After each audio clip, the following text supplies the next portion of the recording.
Gojo vs Sukuna, a fight that's been teased and talked about since the beginning of the series. And with more and more information being revealed about these two behemoths, the matchup becomes even more interesting to discuss. With both of them being the absolute apex of the JUJUTSU Kaisen world, I wanted to take a closer look at Gojo vs Sukuna. Before we continue, leave a like on this video right now to win a big smooch from me. When we look at Sukuna vs Gojo, there are some important things we have to keep in mind. Number 1. What Sukuna are we talking about here?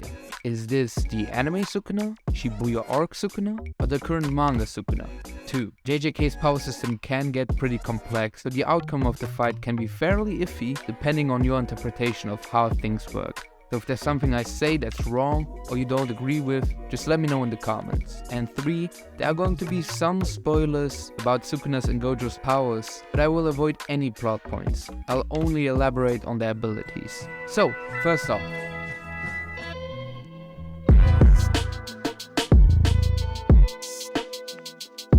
Gojo's biggest weapon in this fight are his eyes. While his innate technique is admittedly busted beyond belief, it's his 6 eyes that allow him to use the Limitless effectively. Through them, he perceives the world in terms of mass, speed, and energy. There is a moment in the manga where Gojo figures out an opponent's curse technique by just looking at them. So, either the 6 eyes reveal an enemy's curse technique, or he just figured it out because he's such a smarty pants.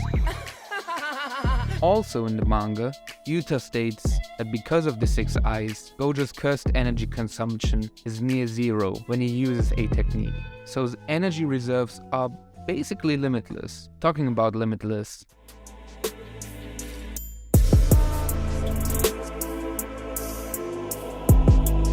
his innate technique is one of the most OP defensive tools in the story. No, scratch that, it's the most OP defensive tool in the story. Anything coming near him slows down until it eventually stops. Although it doesn't actually stop, it just infinitely continues to get slower and slower and will never actually reach him. Being untouchable at all times automatically makes him basically unbeatable, without hacks or a domain. He can use the Limitless in 4 ways. Curse Technique Blue, Reverse Curse Technique Red, Hollow Technique Purple, and his Domain Expansion, Unlimited Void. Blue is the standard usage of the technique. See, I used to think of this technique as Pain's almighty pull, but according to the wiki, it's more like Okuyasu erasing space with Zahando, and space having to correct itself, making it warp, so to speak. You can also use it to create a center of gravity which he can control. Now that's more like Shibaku Tensei, just attached to a remote control. Reverse Curse Technique Red is a big old blast, very simple.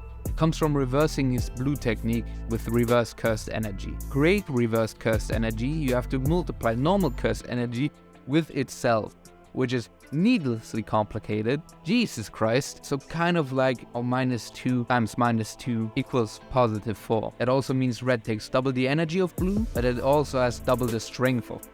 Although purple is Gojo's second most powerful offensive tool. Combining blue and red, Gojo creates a force that eradicates anything in its path. And with eradicate, I mean eradicate. It's basically a delete button. And lastly, 領域展開無料空所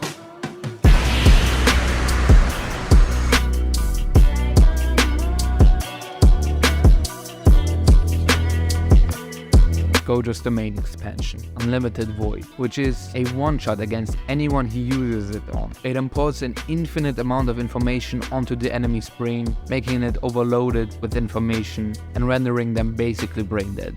Going back to reverse curse energy for a quick second, it also allows Gojo to heal himself from injuries and his brain from fatigue, making him able to fight as long as he has cursed energy. Now, you might be asking yourself, but Benchart, if he can fight as long as he has cursed energy, and his 6 eyes make it so that he uses almost 0 cursed energy when he uses a technique, doesn't that mean he can spam all his techniques constantly without getting fatigued or running out of cursed energy?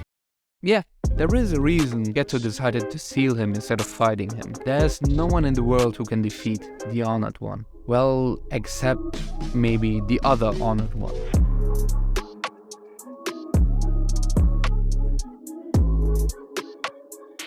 Sukuna is the only character who can have a fair fight against Gojo, under one circumstance, that being how many fingers he has eaten.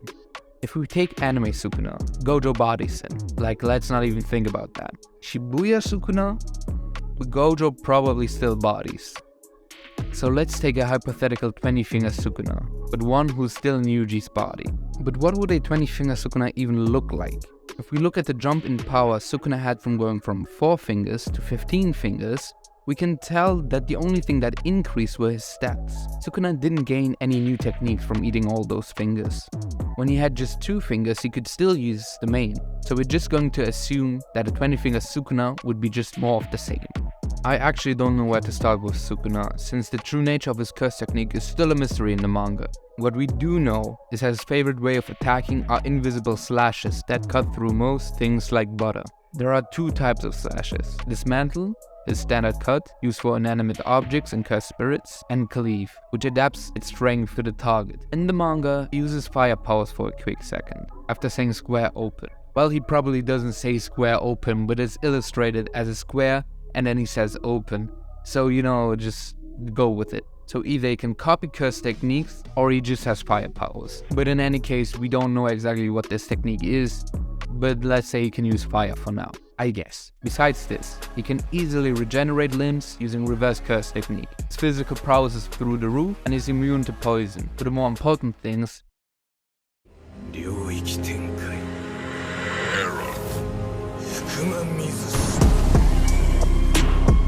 Malevolent Shrine is a special type of domain. To understand why it's special, you need to understand how domains work.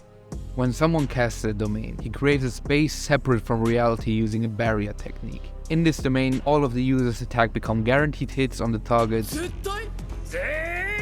and to fight off a domain, gotta cast your own one. Thing is though, Malevolent Shrine doesn't have a barrier. The way the narrator describes a barrierless domain is like a masterpiece painted not on a canvas, but on thin air. A truly divine technique. Malevolent Shrine sacrifices this barrier for an increase in area of effect, which is a whopping 200 meters. It could be more if Sukuna has 20 fingers, but the manga just has a max of 200, so that's what we'll go with. Malevolent Shrine's ability is to relentlessly attack anything in its radius. Anything. Will not stop until everything is destroyed. Like Gojo, Sukuna's intellect, fight IQ, and hand-to-hand combat are hard to beat. So after going over both characters, who do you guys think will win? Let me know in the comments. I honestly think this fight could go either way. If we don't take domains into consideration, Gojo has the clear advantage. Sukuna, while having insane burst energy reserve, can't match Gojo's infinite stamina. Furthermore, in terms of hand-to-hand combat, the only way for Sukuna to hurt Gojo is by using domain amplification. Domain amplification is a barrier technique that can neutralize an opponent's curse technique, which would allow him to circumvent Gojo's infinity, but in return, he couldn't use any of his techniques. And when it comes to hand-to-hand combat, they're pretty evenly matched. If we look at the first fight, Gojo put Sukuna on a leash. He dog-walked him. But that was 1-finger Sukuna. I don't think it's fair to compare 1-finger Sukuna to 4-finger Sukuna, 4-finger Sukuna to 15-finger Sukuna, and 15-finger Sukuna to 20-finger Sukuna. I think it's a big difference. Even those last 5 fingers could completely change the game. But the thing is, the way Gojo dominated every opponent he had in Shibuya at the same time just makes me think he can't be beat in hand-to-hand combat. He's just too good. It's not saying Sukuna is weak or his hand-to-hand combat is bad. No. Sukuna's hand-to-hand combat is Z+ tier, but Gojo's is better. When it comes to domains, things get a bit muddy. Normally when 2 domains clash, it's about which barrier is stronger and can push back the other one. With Malevolent Shrine there is no barrier, so I'm unsure how this interaction between domains would go. However, without spoiling too much, there is another character that can use a barrierless domain, and in his opinion, if his opponent decided to expand their own domain, the battle would have been a lot tougher. So normal domains can clash with barrierless domains? I guess? This is what I mean. A JJK's power system is very complicated and a lot of things can be left to interpretation. See, I could say Gojo's domain would just simply push back Sukuna's domain. And you could say Sukuna's domain can't be pushed back, so its guaranteed hit effect would kill Gojo, and we would never know until it actually happens in the series. But even so, Gojo only needs to cover 200 meters to get out of Malevolent Shrine's attack area, which he can easily do since we've seen him warp plenty of times in the series before, like when he fought Jogo and he just went to pick up Yuji. So after having analyzed both characters' powers, I would comfortably put my money on Satoru Gojo. See, the thing is, if we take these two characters and put their abilities on a scale from 1 to 10, their strength would be a 10, their speed would be a 10, their intelligence would be a 10, their curse techniques would obviously be 10s, but in terms of stamina, Gojo's cursed energy will never run out. While it could be possible that Sukuna has more cursed energy than Gojo, Gojo would never run out of stamina, and so at the end of the day he would just outlast him. It is important, however, to consider that we don't know all of Sukuna's abilities. Hell, we don't even know his curse technique. He is the king of curses and the king of poisons, so it wouldn't surprise me if at 20 fingers he'd gain a poison attack. In the Gojo flashback arc, Gojo mentions that he hasn't found a way yet to neutralize poisons and toxins using his infinity. So if this is still the case, this matchup could dramatically change depending on Sukuna's moveset at 20 fingers. But in any case, at the moment, I think Gojo would win against a 20-finger Sukuna in Yuji's body. But if I had to give this fight a difficulty rating, it would be a 9.9 out of 10. Don't forget to give me your opinion, tell me who you think would win, tell me I'm an idiot, but in any case, see you next time. Bye! Also, can I just mention that this video didn't take 6 months to make?